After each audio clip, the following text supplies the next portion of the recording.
For a moment there, or for one, I was muted, I didn't realise. Number two, for a moment there, I thought my mouth looked like this one meme I'd saw of Gaston from Beauty and the Beast.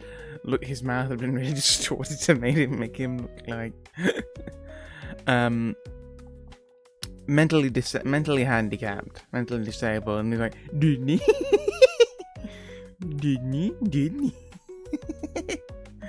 It's really funny. I was watching before. Okay, so I'm a bit late starting, obviously, but I admittedly was delayed a little bit by this, but wasn't my main reason why. I was watching clips of like one of my favorite bits in South Park, which is Captain Hindsight, which is the superhero with the power of superhuman hindsight. Like, he can see, he has the power. It's like the most useless power. Okay, he can fly. It is a superhero power. He can fly. He can fly. His main thing though is that he has superhuman hindsight. I'm just checking my mic settings. Yeah, he has superhuman hindsight, meaning that he can see how everything could have been done differently in a situation to a superhuman level. Like, he can look at a situation and say, this is how things should have been done to prevent it. And there'll be like a burning building, and it's like, okay, those windows shouldn't have been made of that. The ceiling should have been reinforced so the helicopter can land in it just in case, and all these things. And it's like, wow, Captain Hindsight, you did it! You saved us all. Okay, come, all these firefighters, like, come on, everyone, let's go home. And like, yay! And the building's still on fire, and people are screaming. It's such a good bit.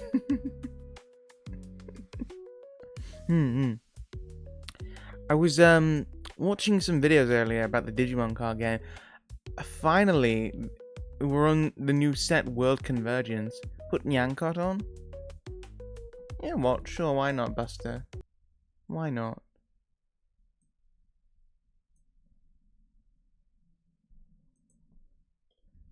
Nyankat.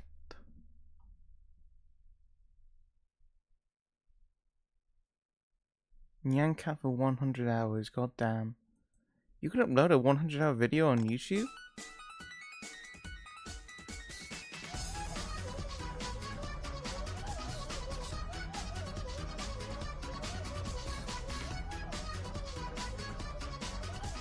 It's literally a year ago.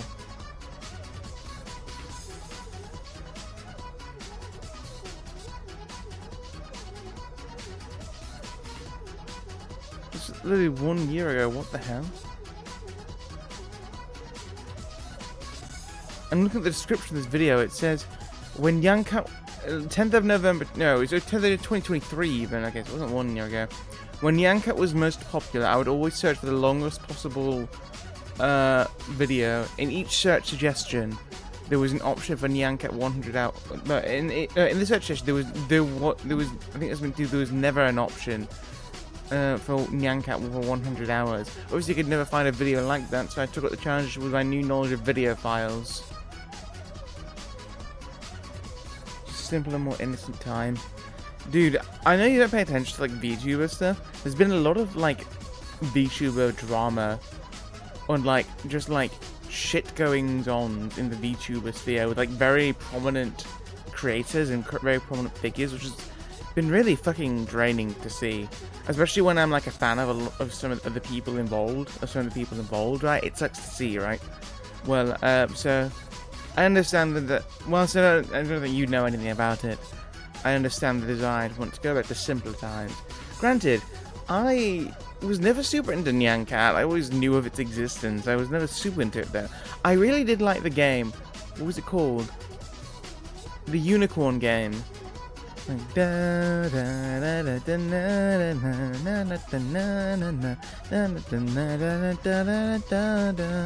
was a flash game where you played as a unicorn. I don't know, I remember playing that at school a lot. That game was fucking dope. And like trying to like find ways to get around teachers knowing that you're playing games, or like going on websites which have been blocked by the school IT department and getting on them anyway. God, that was such a cool thing.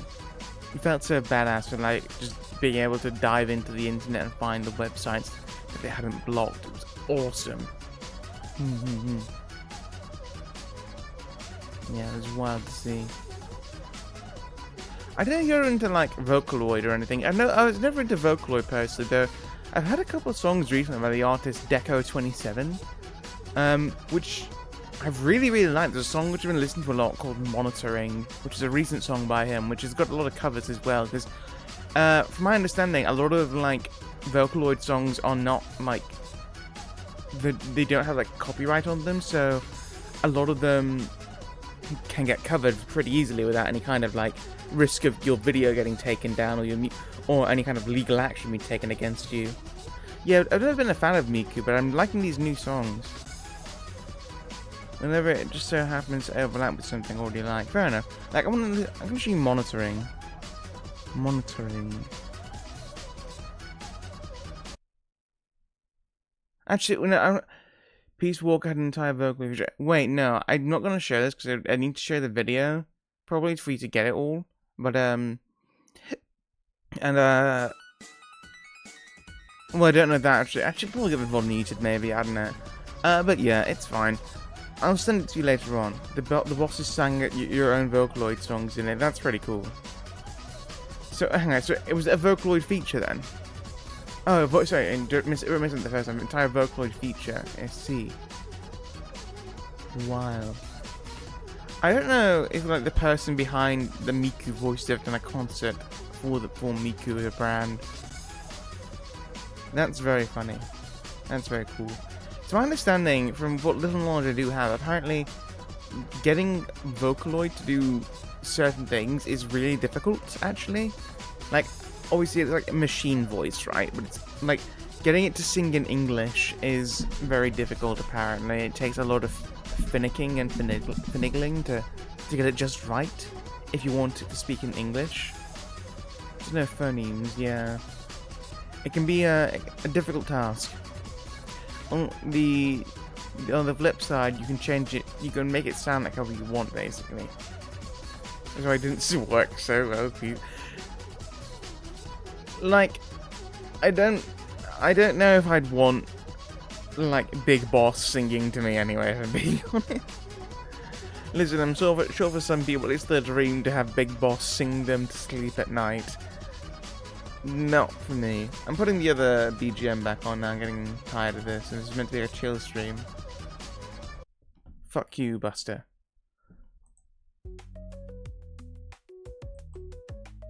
Do the Mexican version, Yankat. No, no, I won't do. Actually, there's a version. Was it version Pia?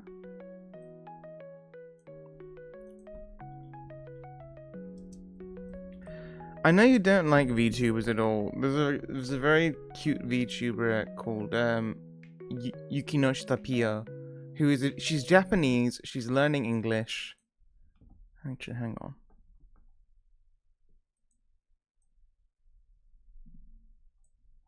She's Japanese and learning English, and what the heck is this? I didn't click on it. Oh, it's from the other tab. Be gone. Not you. There's yeah, she's really cute. And she made a little cover of Nyan Cat for Pia Remix.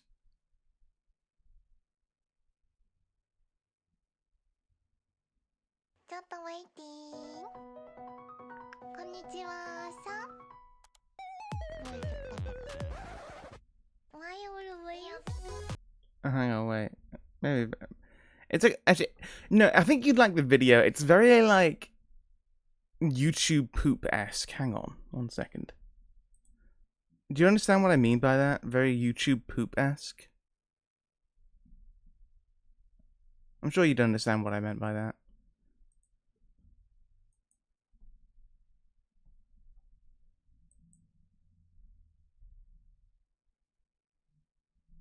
Sorry, 1 moment. Sorry, hang on.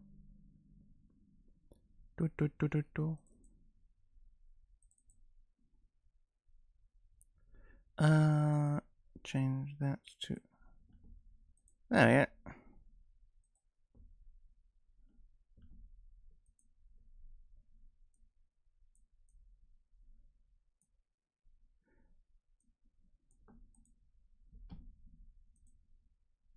Oh, hang on. Oh, the video is done. Mexican version of Nyan Cat, that's all I ask. Never.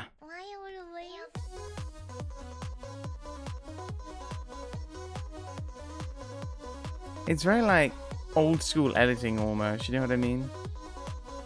What makes Nyan Cat Mexican? Does he just call you Konya? Wait, no, that's... Wait, what? No, hang on. He calls you Gringo, is that it? Gringo Cat?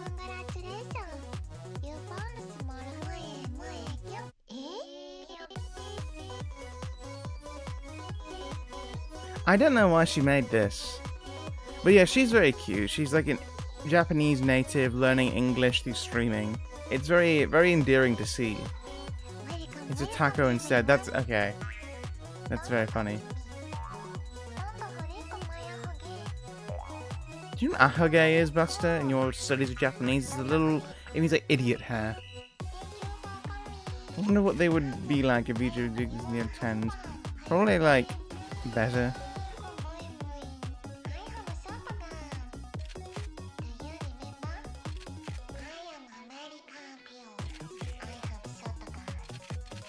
Back in Monogatari, dude has that hair. Oh, does he? Hey, does he? I thought he had like an emo fringe.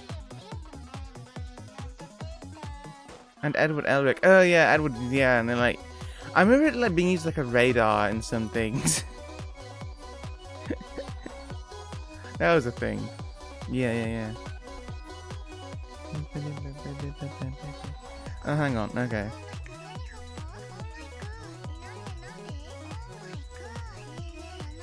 I'm actually gonna show you a decent PR clip because this is like a dumb shit post, but it's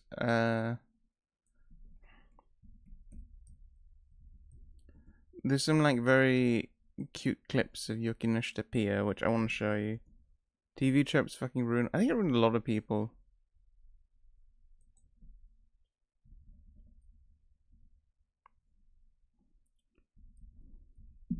Hang on 1 second.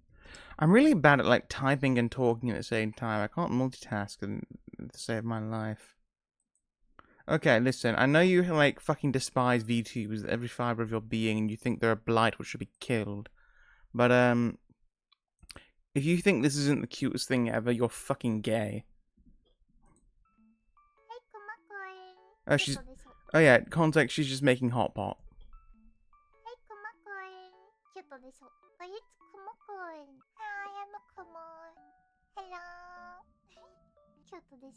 My most favorite brush, Kumo-kun.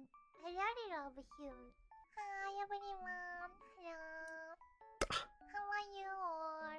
Yeah, I really love him. I want to be Kumo-kun where I grow up. ここまで become? そこにいるじゃん、ここに。ほら。Hello. You want to be me? You want to be me? No. You're bad. I'm Kuma. I'm Bear. You're bad. Pato pato. Pato pato. Pato pato pianistas. You want to eat a hot pot?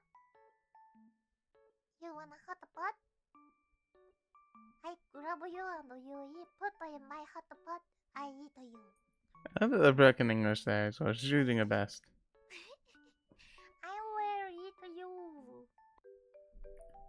Wait, come on, man. You can't say that wasn't heckin' cute. That's just a girl having fun, playing with her little teddy bear. And you know what? If that's wrong, well, you're wrong. And also, I'm gonna kill your entire family. I wish I could get joy from that. I'm going to kill your entire family. I'm going to kill everyone you know. Except for myself. Well, everyone you know and then myself. Wait, can I say that on Twitch? No one's going to report me, it's fine. I'm going to kill everyone you know and then myself. And then you're going to be like, oh no. My prerogative in life is to enjoy as many things as possible. Why? Did you not even find that even remotely endearing? What the fuck is wrong with you, man? Jesus Christ. Jesus Christ. Remember that Vine? I was thinking earlier on, man, I quote so many Vines today. I quote Vines still, and like, it was just like noise. You're actually gay. What is wrong with you, my guy? Come on, man. For realsies. For real. Anyway, this is meant to be a reading stream, and there's been a distinct lack of reading over the past 16 minutes and 16 seconds. So, I think we should potentially get on to reading some Bambi. Now, Buster, I don't know if you were here for the last Bambi stream. It was a couple of weeks ago now. Oh, not that. Yeah, it was a couple of weeks ago now, so maybe you weren't here for it. Or maybe you just don't remember what happened. But we'll just get everything set up for the mood of it all. And, yeah.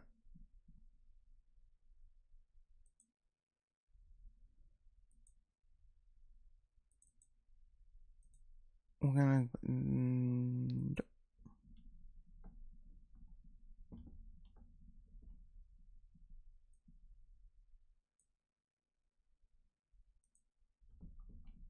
hang on. Un momento.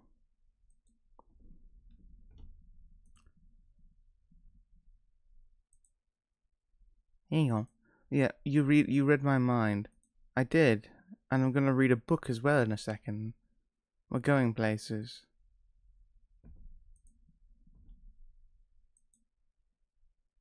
Oopsie, not that. Trying to set this up on 2 monitors and without any kind of shortcuts available is actually rather difficult, it seems. Oh dear.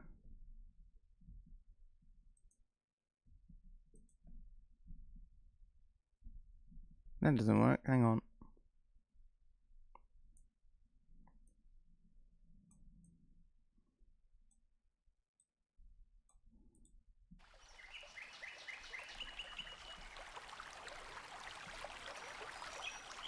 Can you hear that okay? Is that too loud? Too quiet?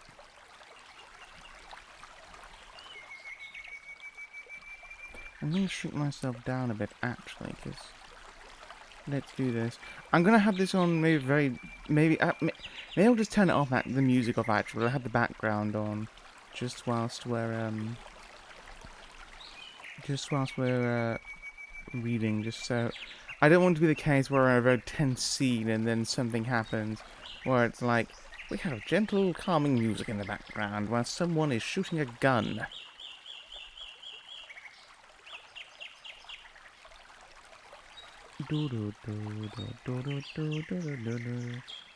I really wish you would find joy in Pio.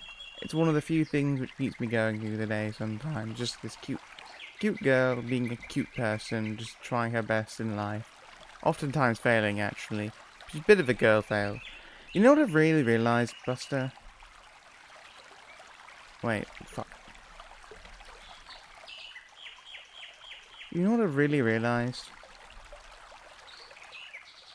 Why did that not work? Fuck.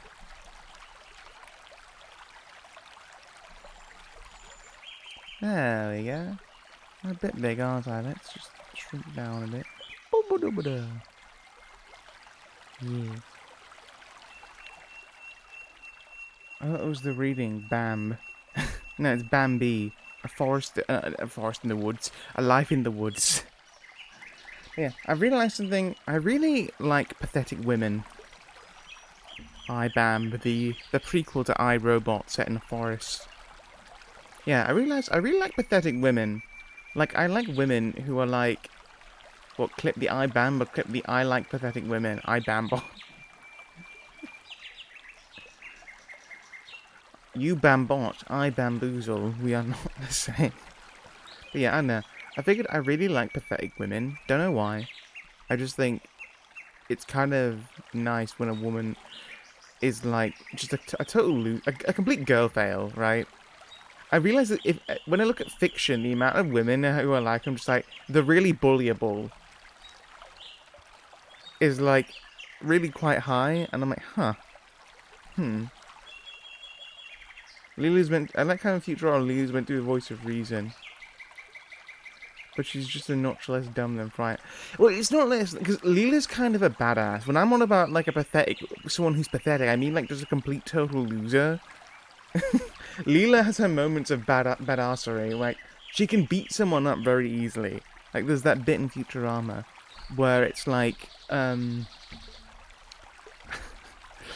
it's like, she goes like, we're all the hot chicks. Like, I'm a hot chick. And then she's the only person in the room, and she's like, okay, I'm attracted to the last of my species and something else, and all the men are fucking terrified because they actually have to talk to a girl. You keep bringing up Seinfeld. I don't think I've ever watched Seinfeld. It's Always Sunny in Philadelphia, and I have seen that. But the thing is, I don't mean like pathetic in a gross way like that. I think I'm like pathetic in like an endearing way. I don't think any of the characters are endearing in It's Always Sunny in Philadelphia, nor are they intended to be. I think that's a terrible example, and you should kill yourself for thinking of that as an example. Fuck you, Michael. And Dwight and whoever else was in that show. I'm sorry. We'll beep it out. We'll beep it out in the in post. See, if you just like carried on with the Dwight bit, you wouldn't have done anything. And now look what's happened, Buster.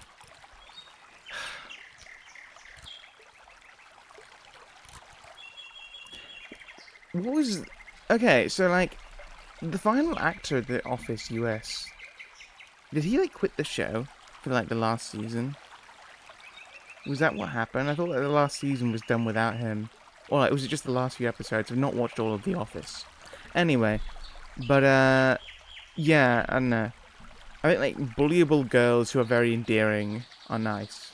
Yeah, and this was the first episode. It's funny. I was like, my brother showed me it. Very pleasantly surprised by how funny that show is. There is a lot of like cringe humor, like in the British version, which I've not seen, but I've seen clips of to know there's a lot of cringe humor in it. And yeah, there's a lot of cringe humor, but like, there's also a lot of very funny humor. I'm not seeing Arrested Development. Granted, you probably think 2.5 Men is funny, and I don't. Do you think 2.5 Men is funny? Please say no. You can say yes if you want, but please say no. It's pretty bad. Thank fucking God. That show is the most unfunny shit I've ever seen. I think Big Bang Theory is funnier than 2.5 Men. On average, at least. Which isn't to say a lot, but you know. Like, ugh. It's not a great show at all. Is he? I don't know.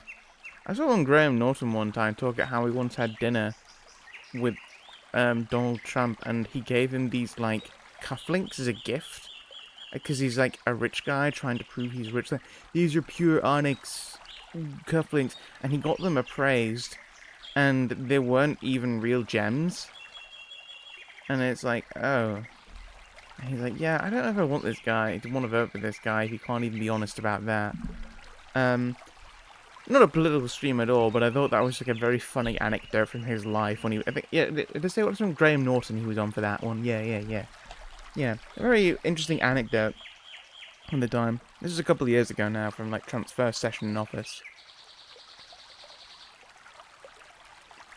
Do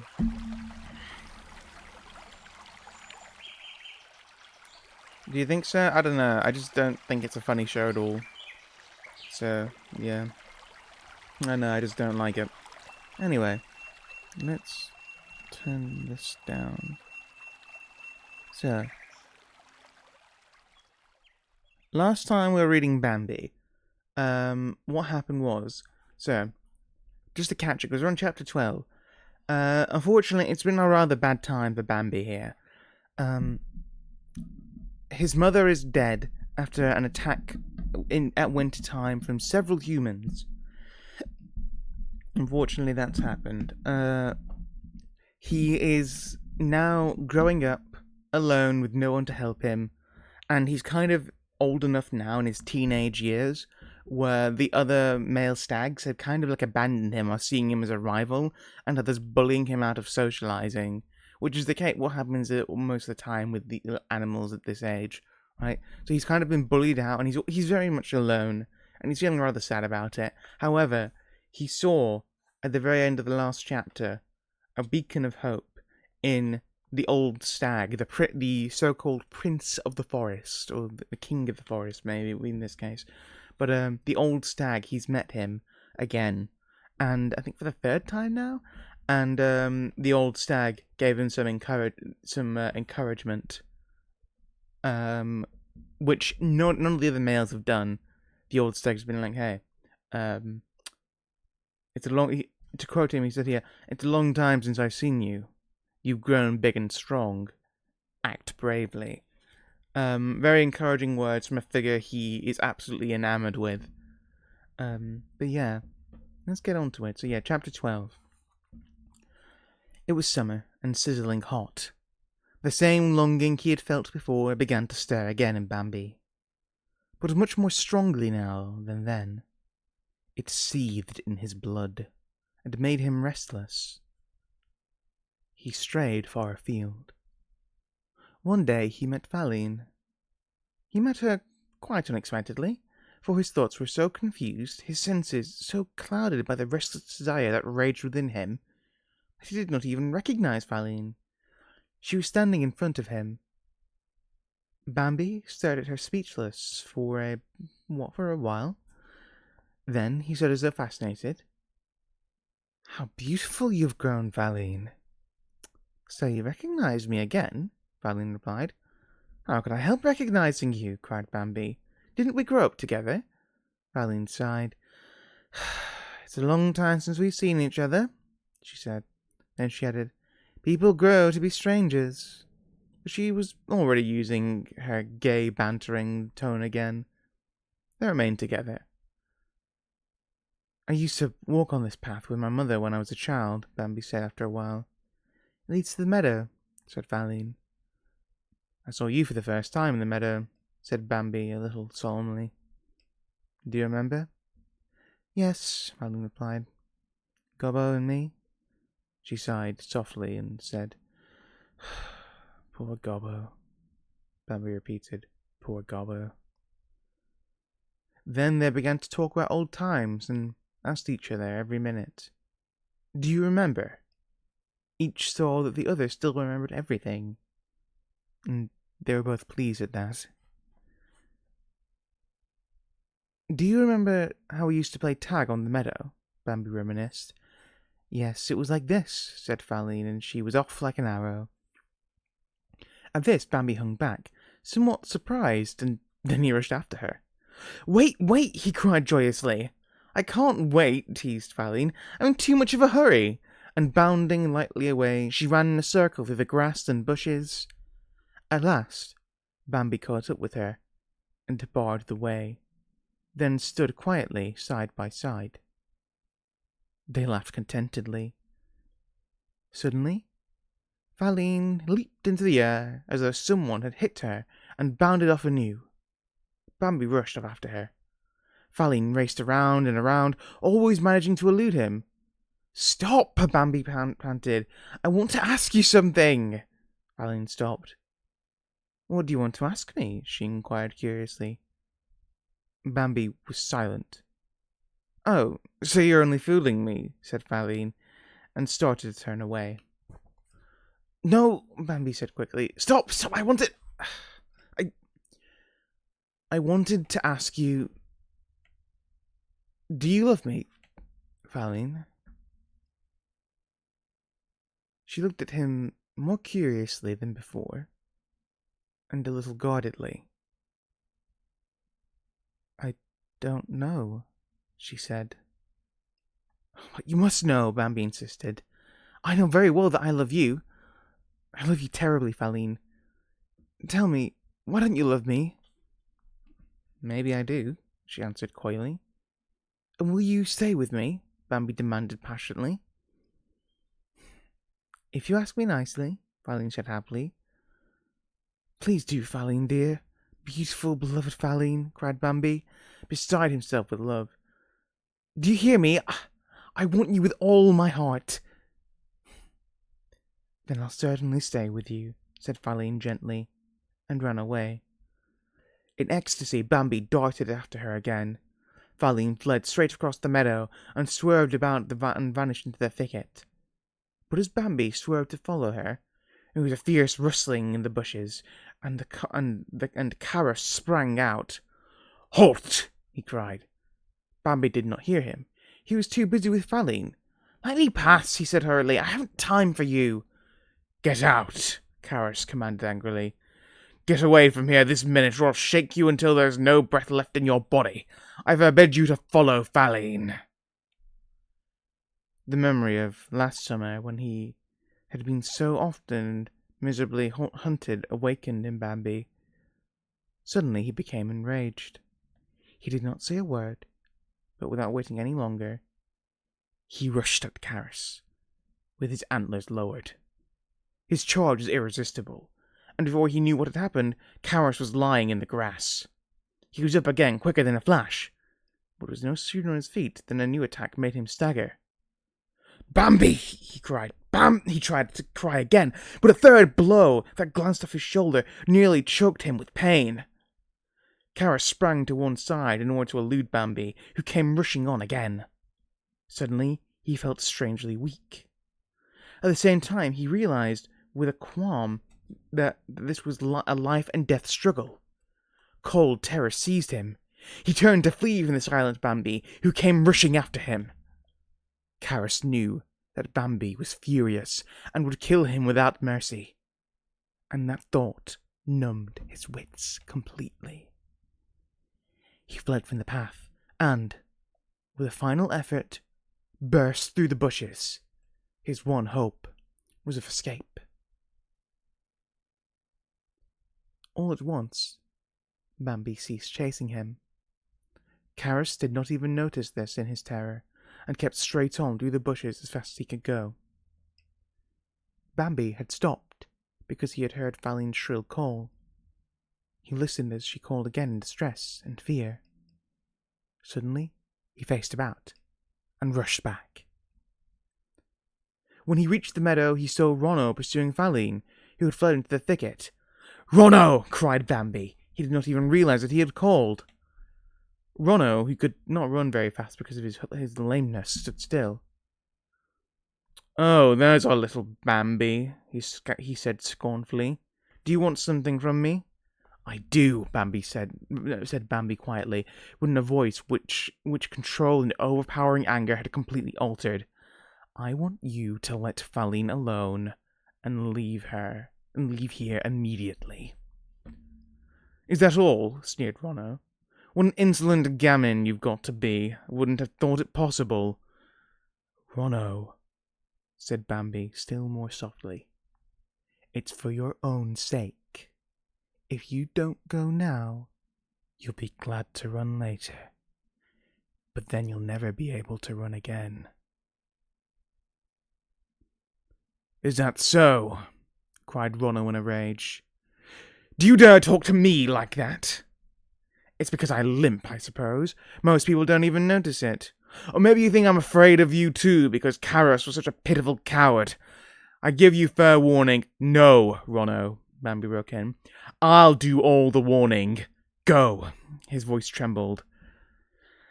"I always liked you, Ronno. I always thought you were very clever and respected you because you were older than I am. I tell you once and for all, go. I haven't any patience left." "It's a pity you have so little patience," Ronno said with a sneer. "A great pity for you, my boy. But be easy, I'll soon finish you off. You won't have long to wait. Maybe you've forgotten how often I used to chase you." At the thought of that, Bambi had nothing more to say. Nothing could hold him back. Like a wild beast, he tore at Ronno, who met him with his head lowered. They charged together with a crash. Ronno stood firm, but wondered why Bambi did not blench back. The sudden charge had dazed him, for he had not expected that Bambi would attack him first. Uneasily, he felt Bambi's giant strength, and saw that he must keep himself well in hand. He tried to turn a trick. As they stood forehead pressed against forehead. He suddenly shifted his weight so that Bambi lost his balance and staggered forward. Bambi braced with his hind legs and hurled himself on Ronno with redoubled fury before he had time to regain his footing. A prong broke from the Ronno's antlers with a loud snap. Ronno thought his forehead was shattered. The sparks danced before his eyes, and there was a roaring in his ears. The next moment, a terrific blow tore open his shoulder. His breath failed him, and he fell to the ground, with Bambi standing over him furiously. "Let me go," Rono groaned. Bambi charged blindly at him. His eyes flashed. He seemed to have no thought of mercy. "Please stop," whined Rono pitifully. "Don't you know I'm lame? I was only joking. Spare me. Can't you take a joke?" Bambi let him alone without a word. Rono rose wearily. He was bleeding, and his legs tottered. He slunk off in silence. Bambi started for the thicket to look for Faline, but she came out of her own accord. She had been standing at the edge of the woods and had seen it all. "That was wonderful," she said laughingly. Then she added softly and seriously, "I love you." They walked on very happily together.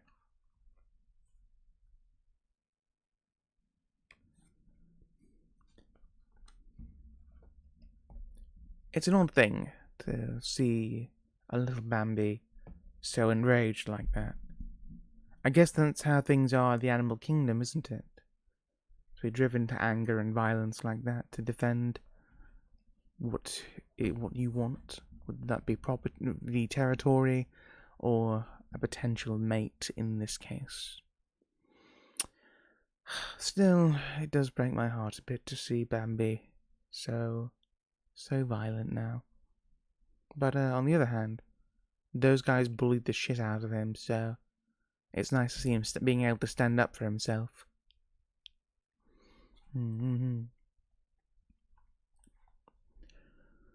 I shall have a sip of water whilst we're between chapters.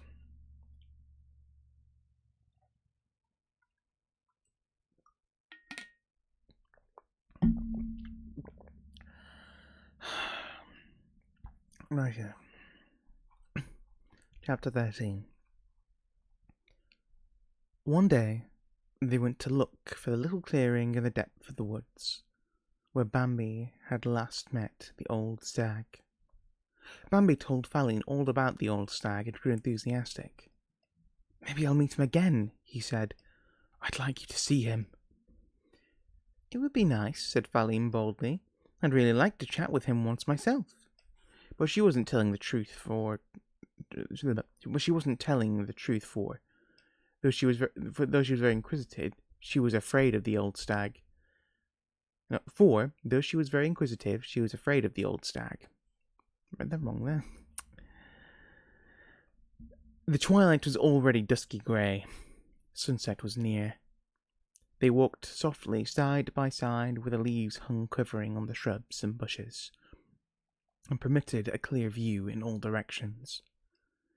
Presently there was a rustling sound nearby. They stopped and looked toward it. Then the old stag marched slowly and powerfully through the bushes into the clearing. In the drab twilight, he seemed like a gigantic grey shadow. Faline uttered an involuntary cry. Bambi controlled himself. He was terrified, too, and a cry stuck in his throat. But Faline's voice sounded so helpless that pity seized him and made him want to comfort her. "What's the matter?" he whispered solicitously, while his voice quivered. "What's the matter with you? He isn't going to hurt us." Faline simply shrieked again. "Don't be so terribly upset, beloved," Bambi pleaded. "It's ridiculous to be frightened by him. After all, he's one of our own family." But Faline wouldn't be comforted. She stood stock still, staring at the stag, who went along unconcerned. Then she shrieked and shrieked. "Pull yourself together," Bambi begged. "What will he think of us?" But Faline was not to be quieted. "He can think what he likes," she cried, bleating again. Oh, Ma! It's terrible to be so big. She bleated again. Ma! Leave me, she went on. I can't help it, I have to bleat. Ma! Ma! Ma! The stag was standing in a little clearing, looking for tidbits in the grass. Fresh courage came to Bambi, who had one eye on the hysterical Faline, the other on the placid stag. With the encouragement he had given Faline, he had conquered his own fears. He began to reproach himself for the pitiful state he was in whenever he saw the old stag, a state of mingled terror and excitement, admiration and submissiveness. It's perfectly absurd, he said with a painful decision. I'm going straight over to tell him who I am. Don't, cried Faline. Don't! Ma! Something terrible will happen! Ma! I'm going anyway, answered Bambi. The stag, who was feasting so calmly, not paying the slightest attention to the weeping Faline, seemed altogether too haughty to him. He felt offended and humiliated. I'm going, he said. Be quiet. You'll see. Nothing will happen. Wait for me here. He went, but Faline did not wait. She hadn't the least desire or courage to do so. She faced about and ran away crying, for she thought it was the best thing she could do. Bambi could hear her going farther and farther away, bleating, Ba! Ba! Bambi would gladly have followed her, but that was no longer possible. He pulled himself together and went forward. Through the branches he saw the stag standing in the clearing, his head close to the ground. Bambi felt his heart pounding as he stepped out. The stag immediately lifted his head and looked at him. Then he gazed absently straight ahead again. The way in which the stag gazed into space, as though no one else were there, seemed as haughty to Bambi as the way he had stared at him. Bambi didn't know what to do. He had come with the firm intention of speaking to the stag. He wanted to say, Good day, I am Bambi. May I ask to know your honourable name also? Yes, it had all seemed very easy. But now it appeared that the affair was not so simple. What good were the best of intentions now? Bambi did not want to seem ill-bred, as he would be if he went off without saying a word. But he did not want to seem forward either, and he would be if he began the conversation.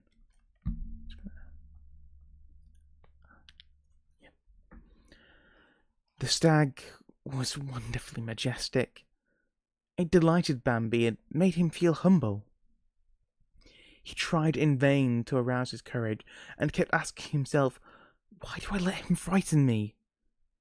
Am I not just as good as... Excuse me, sorry. Let me read that again. Why do I let him frighten me? Am I not just as good as he? But it was no use. Bambi continued to be frightened, and felt in his heart of hearts that he really was not as good as the old stag. Far from it. He felt wretched, and had to use all his strength to keep himself steady. The old stag looked at him and thought, He's handsome. He's really charming. So delicate, so poised, so elegant in his whole bearing.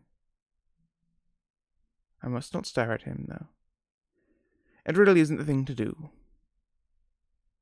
Besides, it might embarrass him. So he stared over Bambi's head into the empty air again. What a haughty... What a haughty look, thought Bambi. It's unbearable, the opinion such people have of themselves. The stag was thinking, I'd like to talk to him. He looks so sympathetic. How stupid never to speak to people we don't know. He looked thoughtfully ahead of him.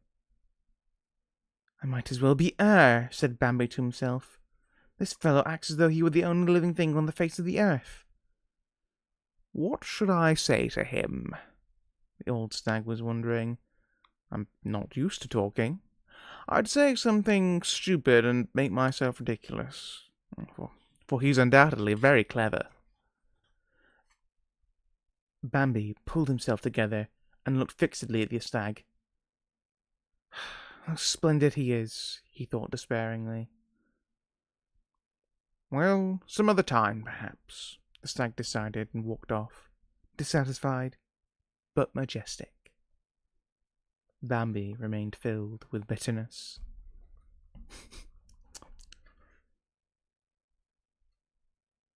That was an interesting twist on the interactions they've had before. Something a bit more, at first terrifying, but eventually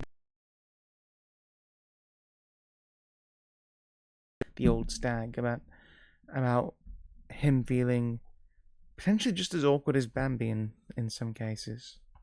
I like that. Giving him more of a character. It's nice. Oh. Can you hear me now? When did my mic go?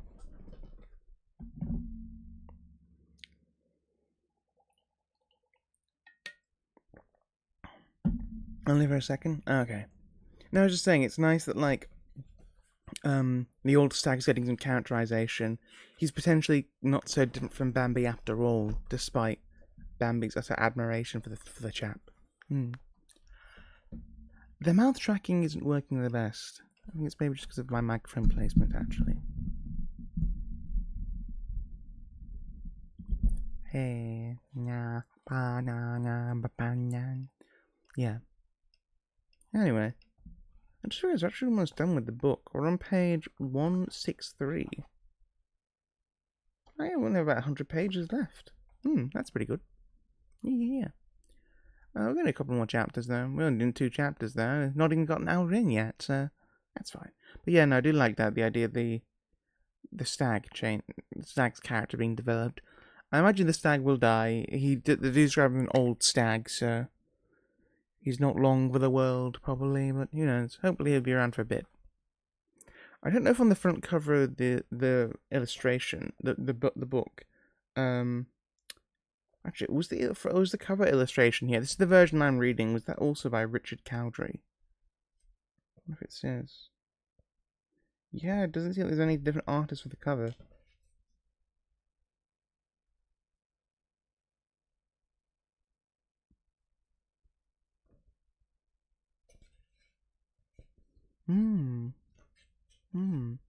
Yeah. But I do wonder if that one on the front, if that is meant to be the stag, or if that's meant to be Bambi grown up. Punished Bambi, as it were.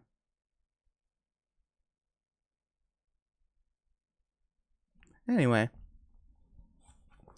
We're on chapter 14 now. The forest sweltered under a scorching sun. Since it rose, had driven even the tiniest cloudlet from the sky, and shone all alone in the wide blue depths that were pallid now with heat. Over the meadows and the tree-tops, the air quivered in glassy, transparent ripples as it does over a flame. Not a leaf was moving, not a blade of grass. The birds were silent and sat hidden among the shady leaves, never stirring from their places. All the paths and trails in the thicket were empty. Not a creature was abroad. The forest lay as though hurt by the blinding light. The earth and the trees, the bushes, the beasts, breathed in the intense heat with a kind of sluggish satisfaction. Bambi was asleep. He had made merry with Philine all night. Made merry with Philine all night. He had pranced around with her, until broad daylight, and in his bliss had even forgotten to eat. But he had grown so tired that he did not feel hungry any more. His eyes fell shut. He lay down where he happened to be standing in the middle of the bushes, and fell asleep at once. The bitter, acrid odour that streamed from the sun-warmed juniper, and the penetrating scent of spurged laurel mounted to his head. while he slept and gave him new strength. Suddenly, he awoke in a daze. Had Falin called him? Bambi looked around. He remembered seeing Falin as he lay down, standing close beside him near the whitethorn, nibbling the leaves. He had supposed she would remain near him, but she was gone. Apparently she had grown tired of being alone by now and was calling for him to come and look for her. As Bambi listened, he wondered how long he could have slept, and how often Falin had called. He wasn't sure. Veils of sleep still clouded his thought. Then she called again. With a sidewise spring, Bambi turned in the direction the sound came from. Then he heard it again, and suddenly he felt perfectly happy. He was wonderfully refreshed, quieted and strengthened, but racked by a terrific appetite. The call came again, clearly, thin as a bird's twittering, tender and full of longing. "Come, come," it said. Yes, that was her voice. That was Falin. Bambi rushed away so fast that the dry branches barely crackled as he burst through the bushes, and the hot green leaves scarcely rustled. But he had to stop short in the midst of his course and swerve to one side, for the old stag was standing there, barring his path. Bambi had no time for anything but love. The old stag was indifferent to him now. He wanted to meet him again somewhere later on. He had no time for the old stags now, however noble they might be. He had thoughts for Falin alone. He greeted the stag hastily and tried to hurry by. "Where are you going?" asked the stag earnestly. Bambi was somewhat embarrassed and tried to think of an evasion, but he changed his mind and answered truthfully, "To her." "Don't go," said the old stag. For a second, a single angry spark flared up in Bambi's mind. Not go to Falin? How could the mean old stag ask that? I'll simply run off, Bambi thought, and he looked quickly at the old stag, but the deep look that met him in the old stag's face held him fast. He quivered with impatience, but he did not run away. "She's calling me," he said in explanation. He said it in a tone which clearly bleated, "Don't keep me talking here." "No," said the old stag. "She isn't calling." The call came once again, thin as a bird's twittering. "Come!" "Listen," Bambi cried excitedly. "There it is again!" "I hear it," said the old stag, nodding. "Well, goodbye," Bambi flung back hurriedly. "Stop!" the old stag commanded. "What do you want?" cried Bambi, beside himself with impatience. "Let me go, I have no time. Please, Falin is calling. You want to see that?" "I tell you," the old stag said, "that it isn't she." Bambi was desperate. "But," he said, "I know her voice." "Listen to me," the old stag went on. Again the call came.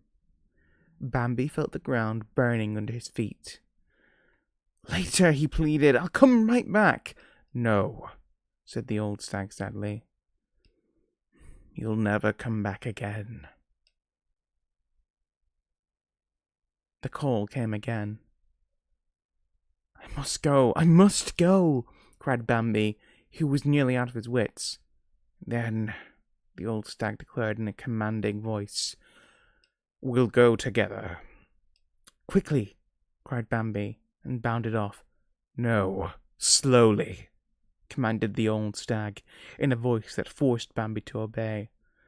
"Stay in back of me.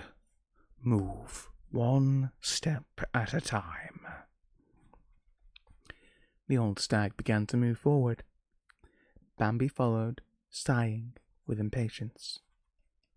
"Listen," said the old stag without stopping. "No matter how often that call comes, don't stir from my side." If it's Valine, we'll get to her soon enough. But it isn't Valine. Don't let yourself be tempted. Everything depends now on whether you trust me or not. Bambi did not dare to resist, and surrendered in silence. The old stag advanced slowly, and Bambi followed behind him. Oh, how cleverly the old stag moved! Not a sound came from under his hoofs, not a leaf was disturbed, not a twig snapped. And yet they were gliding through the thick bushes, slinking through the ancient tangled thicket. Bambi was amazed, and had to admire him in spite of his impatience. He had never dreamed that anybody could move like that. The call came again and again. The old stag stood still, listening and nodding his head. Bambi stood beside him, shaken with desire and suffering from restraint. He could not understand it at all. Several times the old stag stopped, although no call had come, and lifted his head, listening and nodding. Bambi heard nothing. The old stag turned away from the direction of the call and made a detour. Bambi raged inwardly because of it. The call came again and again. At last they drew nearer to it, then nearer still. At last, they were quite near. The old stag whispered, "No matter what you see, don't move. Do you hear? Watch everything I do and act just as I do, cautiously, and don't lose your head."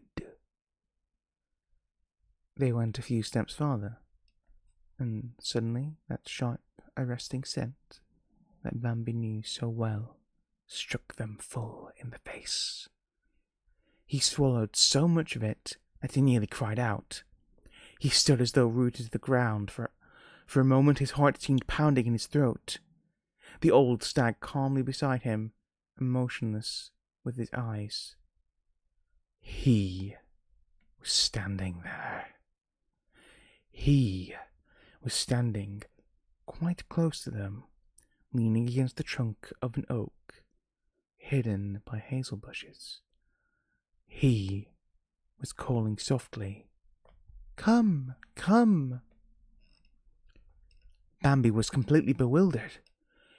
He was so terrified that he began to understand only by degrees that it was he who was imitating Valine's voice. It was he who was calling, "Come, come!" Cold terror shot through Bambi's body. The idea of flight gripped him and tugged at his heart. "Be still," whispered the old stag quite quickly and commandingly, as if he meant to forestall any outbreak of fear. Bambi controlled himself with an effort. The old stag looked at him, a little scornfully at first, it seemed to Bambi. He noticed it in spite of the state he was in. But the stag changed at once to a serious and kindly look. Bambi peered out with blinking eyes to where he was standing, and felt as if he could not bear his horrible presence much longer. As if he had read his thought, the old stag whispered to him, "Let's go back," and turned about. They glided away cautiously. The old stag moved with a marvelous zigzag course, whose purpose Bambi did not understand. Again he followed with painfully controlled impatience. The longing for Valine had harassed him on the way over. Now the impulse to flee was beating through his veins. But the old stag walked on slowly, stopping and listening. He would begin a new zigzag, then stop again, going very slowly ahead. By this time, they were far from the danger spot. If he stops again, thought Bambi, it ought to be all right to speak to him by now, and I'll thank him. But at that moment, The old stag vanished under his very eyes into a thick tangle of dogwood shrubs. Not a leaf stirred, not a twig snapped as the stag slipped away. Bambi followed and tried to get through as noiselessly and to avoid every sound with as much skill. But he was not so lucky. The leaves swished gently, the boughs bent against his flanks, and sprang up again with a loud twang. Dry branches broke against his chest with sharp, piercing snaps. He saved my life, Bambi kept thinking.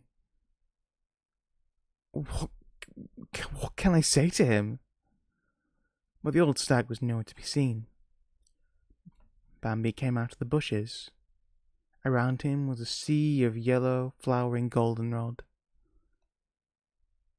He raised his head and looked around. Not a leaf was moving as far as he could see. He was all alone. Freed from all control, the impulse to flee suddenly carried him away. The goldenrods parted with a loud swish beneath his bounding hoofs, as though under the stroke of a scythe. After wandering about for a long time, he found Faline. He was breathless, tired, and happy, and deeply scared. Please, beloved, he said. Please don't ever call me again. We'll search until we find each other, but please don't ever call me. For I can't resist your voice.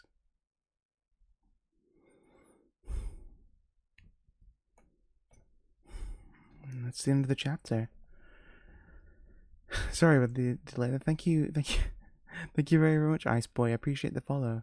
Very kind of you. Thank you very much. Do I have time for another one? I do have one thing to do before 10 o'clock.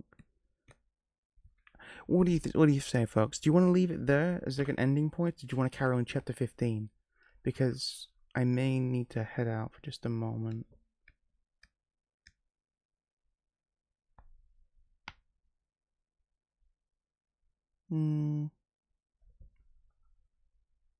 Let's save it. I'm sleepy. I hope that has made you a bit sleepy. Actually, these are actually quite tense chapters. They probably aren't the best for sleeping too. Oh yeah, no, thank you very much again, Ice Boy. My name's Elijah. I try to do reading streams once a week. So yeah, I hope you're enjoying listening to me reading Bambi. I do wonder how they're going to handle the issue of he. One thing, I've mentioned this before, but one thing you can't see are the really lovely illustrations by Richard Cowdery. Cowdery? I'm not how to say his name, but there's a lot of really nice illustrations here in the book I'm reading, of the physical copy of it, so. Little page turning ASMR. Yeah, and yeah, there's a lot of really lovely illustration I can't show you here. There's an illustration from that chapter here, which has Bambi and the old stag. They spot the hunter, very clearly a human from the image, all shadowed out, but leaning on a tree with a gun, with a hunting rifle from the looks of things. And, yeah, they're all in white, he's all shadowed out in black. It's a very intimidating image. But yeah, I imagine he's using some kind of like whistle there or something to imitate a deer call, which I'll probably have a look at actually after stream's done, because I've never heard the sound of a deer before, so I wouldn't mind seeing what that's like. But yeah, yeah, I think we're gonna leave it there for today. Then I know this has been short. I was planning to arrive earlier on, so I do apologize for that. My streaming schedule has not been the best lately, so I'm gonna try and fix it though in the coming weeks. Hopefully I should be able to do more in the coming weeks. I'll probably be less tired next week, though I I'm unsure if I'll be streaming next week. I won't be streaming on the weekend because I'm going to be busy working. So yeah. But yeah, if you'd like to come in for a Bambi reading stream, you can do. We're also playing Pokemon Mystery Dungeon at the moment. So if anyone wants to come in for that, feel free to. Yeah. Anyway, yeah, I think we're going to leave it there for today, folks. Thank you so much for coming in. I hope you have a wonderful rest of your day, evening, afternoon, wherever you are in the world. Keep well, stay safe, eat lots of good food. I hope you found this cozy and not terribly traumatic.